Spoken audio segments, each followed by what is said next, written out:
asalaamaaleykum wa rahmatullah mbokki Bambilor gépp ñi ngi jox kenn ku ci nekk sa wàccuwaay du nuyu mag ñi fi teewe ci notable yi chef de quartier yi imam yi du nuyu représentant jeunes yi seen njiit mi ngi fi taxaw du nuyu association daayira yi du nuyu mbokki dëkkandoo yëpp du nuyu ñi nga xamante ni it ñooñu fekk si fii ci sàkku gi ñu sàkku leen li ci ñoom man Ndiaga Diop ñu may wax Baye Fall fii may waxee di ci sama këru bopp fii ci Bambilor ginnaaw bi askan bi dajalee ay jooytu yu bari te man duma maire duma député wax ma ko te ma dëkk ci gox bi ma jàpp ni dafa am taxawaay bi ma fi war a taxawee maa sàkku ci leader d'opinion yii yëpp jaarale ko ci buntu moom monsieur le président Mamadou Danfakha mii ngir jotaay bii am ba ma jógee ci loolu ngir wane ne ñun ñëpp la ñu àndal luy defar gox bi moo ñu ñor ci la sàkku teewaayu ak monsieur le président Mamadou Sall Diop ci la sàkku it teewaayu Moustapha Sarr mii taxaw ak monsieur Anne mii toog ak yeneen leaders yi nga xamante ne ñi ngi ci mbooloo bi li waral loolu pour wane ni bu doom ak parpol la wala ak appartenance kon ñii ñëpp daje fii duñ fi bokk taxaw ndax ñoom ñii ñëpp kenn ku ci nekk am nga foo féete di fa bay sa wàll waaye dégg jooy gi ñu jooy ñun askan wi moo tax ñu dajale leen ci benn jotaay ñoom xooluñu seeni position politique ñu viser l'intérêt collectif de la commune de Bambilor ba tey ñu accepteel ma lii ñëw ci sama biir kër gii kon loolu damay bëgg mu leer ñoom la yàlla dogal ñu nekk fii ci Bambilor am lu ñu bëgg ci politique ñu xam leen fi ñun barki Dembo Njaay lañ fi jënd kër lañ fi tuxu si askan wi am lu bari lu ñuy jooy ci man nga xam dinaa ko tudd xale yu ndaw yee ngeen gis ci mbooloo mi ay élèves la ñu nekk fii ci Bambilor ci abri provisoire ci ay sakket ci ay parla ci insalubrité bu notoire te ki nga xamante ni mooy première instance dëkk bi di maire dëkk bi gersuwu leen xoolu leen te la mairie est un démembrement de l'État may laaj ni ndax xale yooyu dañoo amul droit à l'éducation te ci biir xale yooyu y a les bastions les futurs bastions de ce pays voire même un président de la République wala des chefs d'entreprise te ñu ngi hypothéquer seen avenir ci loolu ci laa sàkk loolu moom mi nga xamante ni moom la fi yàlla teg muy monsieur le maire Ndiagne Diop je le cite en personne parce que je ne me voile pas la face pour dire mes vérités maa woote fii ci sama biir kër wuti wallu nag ci mbooloom koo xam ne porteur de voix nga am mbooloo di leader politique ñu taxaw nii ci taxawaay bu rafet bii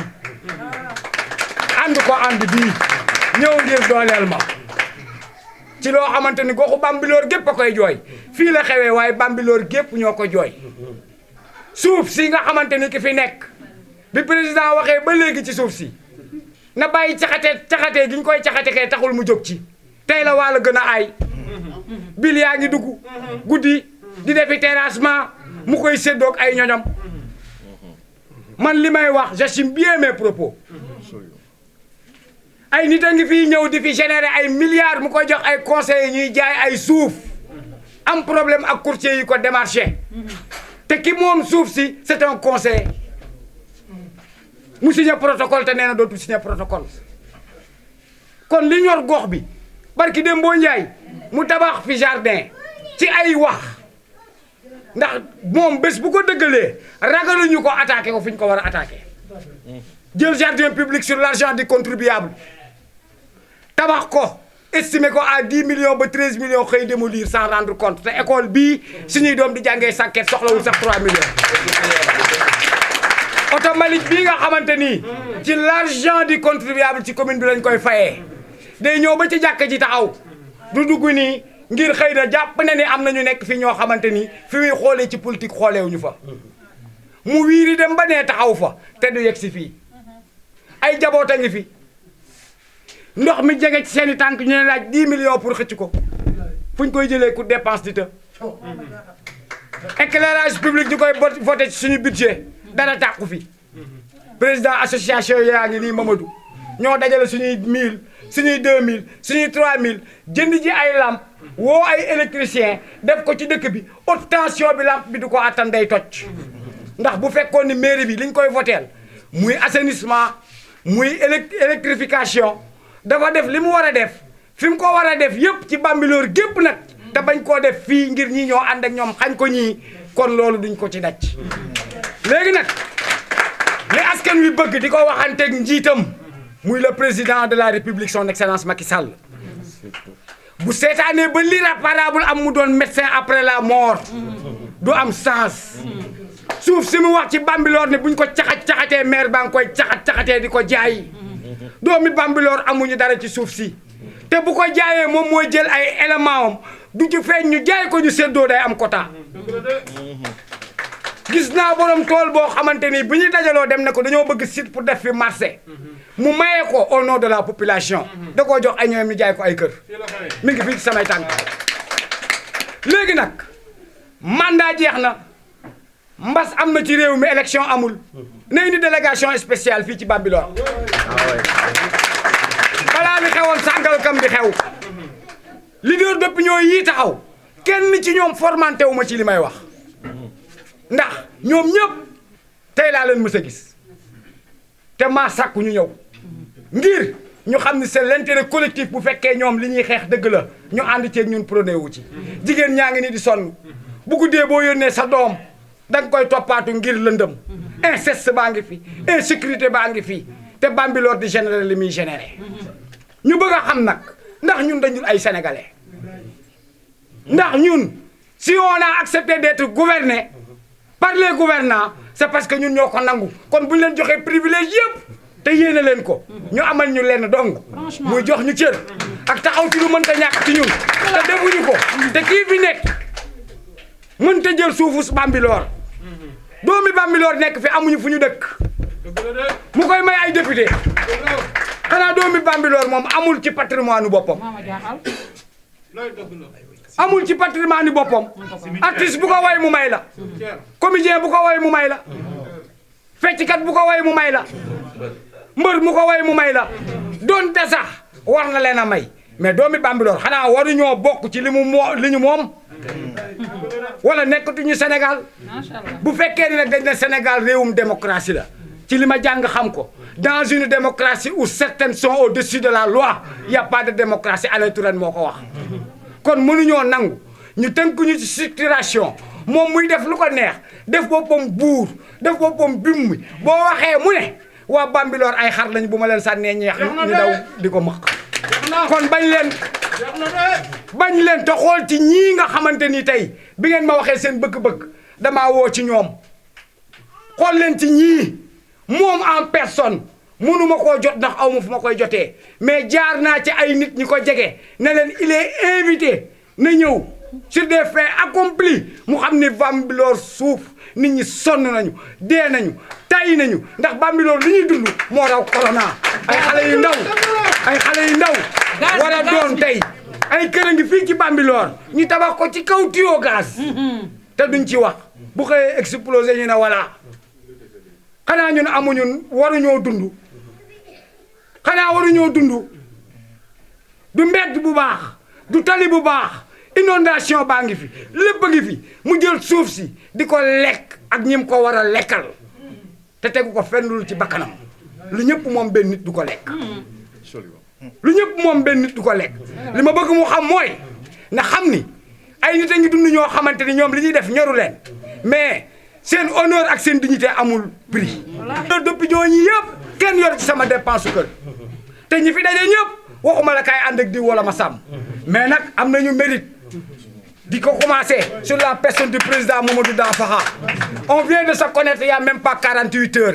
bi ma ko waxee un cri de cœur de la population moom mu daal di ciy taxaw accompagner ma ci ma ne ko nag du ma ci yam dinaa woo les forces vives yi nga xam ne ñoom laa xam te xaw ma la woon muy le président Moussa Sall Diop muy Moustapha Sarr muy le doyen Anne muy Soxna Anta mii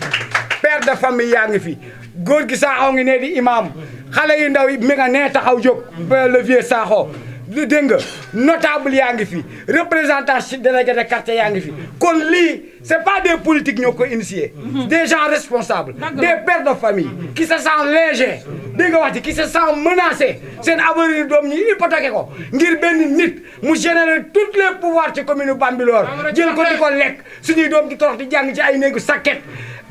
jàngalekatu école baa ngi nii monsieur Ndoye est là par l'intermédiaire de la directrice il est là xale yaa ngi nii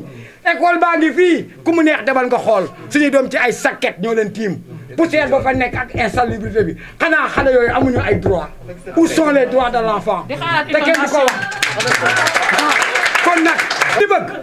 mooy ñun Bambilor bépp dëggu tey fii la xewee mais Bambilor gépp ñooy wax ci ne dañoo bëgg changement dañoo bëgg lii ñu fi cité mu gaaw jeex ci nu mu gën a gaawee xale yi ay sakket tiim na fi jóg ci nu mu gën a gaawee lëndamaay bi na fi jóg suuf si muy caxatee na rendre compte voire même à lever son inimité ñu taavil ko devant les juridiques wasalaam. Mesdames, Mesdemoiselles, Messieurs, bonsoir. C'est toujours un plaisir de se réunir dans l'intérêt commun de la défense des intérêts des Bambilorois. On ne le dira jamais assez, nous ne ferons que réitérer. Depuis l'appel du 17 octobre 2020, nous l'avions souligné à haute voix et avait invité le président de la République, son Excellence Macky Sall, à venir à Bambilor faire de cette commune une délégation spéciale. Et nous avions des raisons de l'inviter à faire de Bambilor une délégation spéciale, car toutes les conditions sont réunies. Ce qui se passe à Bambilor est une catastrophe. Des scandales financiers à n'en plus finir, un bradage foncier qui ne dit pas son nom, un silence assourdissant de la part de son Excellence le Président Macky Sall. Personne ne comprend. On en a assez. Cette situation ne peut plus perdurer. Pour une municipalité qui a perdu son mandat depuis 2019, le mandat est terminé depuis 2019, depuis belle lurette. On ne fait que proroger la date des élections. Jusqu'à quand, messieurs? On en a assez. Il s'agit maintenant de réunir tous les leaders de Bambilor. Parmi ces leaders que vous voyez, il y a des républicains, il y a des libéraux, il y a des non-alignés. L'essentiel, c'est de travailler autour d'un seul objectif. L'érection d'une délégation spéciale à Bambilor. Parce que la situation est plus que catastrophique. Maintenant, nous sommes des gens civilisés. Nous ne répondrons jamais à l'appel de certains. Sortir dans la rue, brûler des pneus, faire des vandalismes, non. Nous ne sommes pas dans ce registre. Nous sommes beaucoup plus intelligents que ça. Nous voulons, avec tact, avec intelligence, avec beaucoup de souplesse, inviter le pouvoir principal, le président de la République Macky Sall, à faire de Bambilor une délégation spéciale d'art. Sans quoi, ce qui risque de se passer, se passera. Maintenant, on va s'adresser directement à M. Ndiagne Diop, le maire. Vous savez, ce qui est dangereux pour l'homme, c'est non seulement d'être nul, mais d'être entouré de nuls.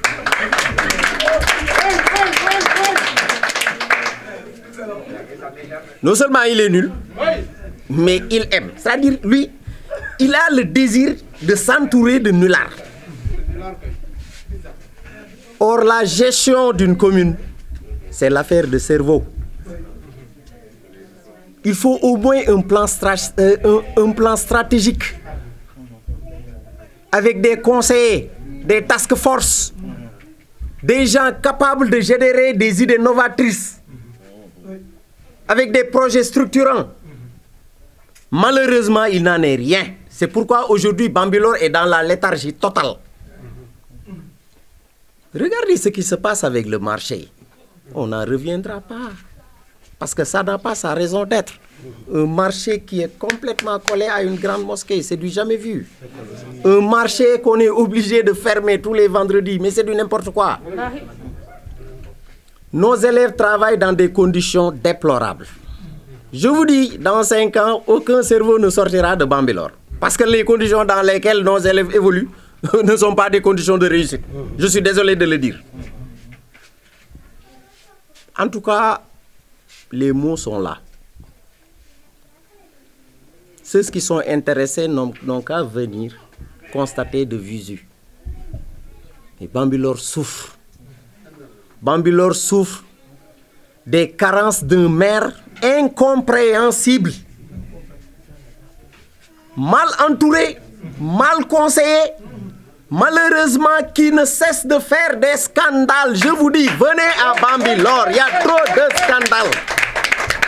Comment pouvez-vous comprendre un lotissement qui se fait pendant la nuit? Comment pouvez-vous comprendre des 80 millions qui disparaissent comme ça,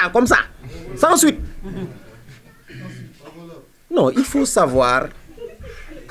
rester noble dans la vie. Quand on est incapable de gérer une mairie, dites carrément je suis incapable, je suis carent. Mais il ne faut pas essayer de colmater les brèches, car la population en souffre. Aujourd'hui, c'est le grand mal de Bambilor. Nous avons la malchance d'avoir une équipe municipale nulle, 40, dirigée par un maire, Ndiagne Diop, je le cite, plus que nul, et qui continue d'être nul parce que mal entouré. Maintenant, on en a assez. Il faut que tous les Bambilorois s'unissent. Nous avons un exemple patent derrière. M. Danfaha qui est du PDS, M. Moussal Diop qui est de l'APR, et tant d'autres dirigeants qui sont là. M. Sarr, Mme Anne, etc. Donc tous unis autour d'un même idéal. Lutter pour le développement de Bambilor. Mais cette lutte pour le développement de Bambilor passera d'abord par l'évincement de Ndiagne Diop. Ndiagne Diop doit être évincé directement de cette mairie. Non seulement il doit être évincé de cette mairie, mais traduit en justice. Ah oui, il faut qu'il soit audité. Ça, nous l'avions demandé depuis le 17 octobre 2020. Il faut qu'il soit audité. Il faut qu'il soit entendu. Parce qu'il y a trop de scandales dans cette commune de Bambilor. Trop. Trop, c'est trop. Maintenant, ça, ce n'est qu'une sortie. Mais ce qui reste à venir, reste à venir. De toute façon, on verra.